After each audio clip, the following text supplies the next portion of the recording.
এর আগে কি ওষুধ খাওয়াছেন কাগজ আছে? কাগজ চিকিৎসা দিছি। কাগজ দেনি ওরা ইনজেকশন দিছে খালি ইঞ্জেকশন আছে না? ইনজেকশন দিছে আর একটা বড়ি দিছি। কে? কবির হাজার সাকোয়া। ইঞ্জেকশন দিয়ে তো গরুর অবস্থা খারাপ করে ফেলেছে আরো। হ্যাঁ?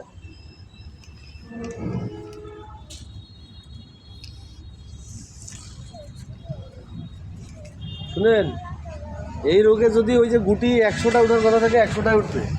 ইঞ্জেকশন দিয়ে কিন্তু বন্ধ হবে না। আমার ওষুধ খেয়াও যে বন্ধ হবে তা না। এই রোগ কবে ভালো হবে এটা আমি আপনি কেউ বলতে পারবো না। এটা আল্লাহ তাআলা ভালো জানে। যেদিন হয় ভালো হওয়ার সেদিনই ভালো হবে। কথা বুঝছেন? এই যে ওষুধগুলো দিলাম এগুলো একটু কোম্পানি চেঞ্জ করবেন না, নিয়মিত খাওয়ান, সব এইখানে পাবেন সব। বিজলবাদ দোকানে গেলে সবই পাবেন। ঠিক আছে, হয়তো 500 টাকা লাগবে, 500 টাকা খরচ করলে 15 দিন চলে যাবে, 10-15 দিন চলে যাবে। বুঝছেন?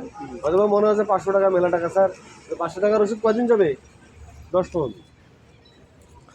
আর প্রতিদিন গরুটাকে কি করবেন, 2 বেলা করে এভাবে গোসল করে দিবেন, অথবা নাহলে 1 বেলা, শীতের সময় তো 1 বেলা করে দিলেই হবে।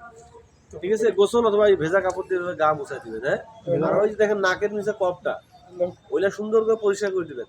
ওই কপটার কারণে আমি কোনো নিকেশ নিতে পারবো। হ্যাঁ, তো ওইটাই তো হবে। শুনেন, আর ওই যে মনে করেন যে আপনার জ্বর হয়েছে, আমার জ্বর হয়েছে, আমার জ্বর হয়েছে, আমি বিছানায় পড়ে গেছি, আপনার জ্বর হয়েছে, আপনি মাঠে ফুটবল খেয়ে বেড়াচ্ছেন, কারণ কি? জ্বর কিন্তু দুজনে আসছে, আমি বিছানায় পড়ে গেছি আর আপনি মাঠে ফুটবল খেলাচ্ছেন, কারণ কি? কারণ হলো আপনার রোগ প্রতিরোধ ক্ষমতা ভালো, আমার রোগ প্রতিরোধ ক্ষমতা কম।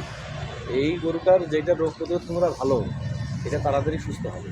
যেটা রোগ প্রতিরোধ ক্ষমতা কম, সেটা ধীরে ধীরে নিস্তেজ হবে। হ্যাঁ, যাই হোক, এটার অবস্থা খুব ভালো দেখছি না। তারপর আপনি যে কপগুলা কাপড় দিয়ে সুন্দর করে পরিষ্কার করে দেন, ওই সাদা সাদা কপগুলা পরিষ্কার পরিচ্ছন্ন জায়গায় রাখবেন।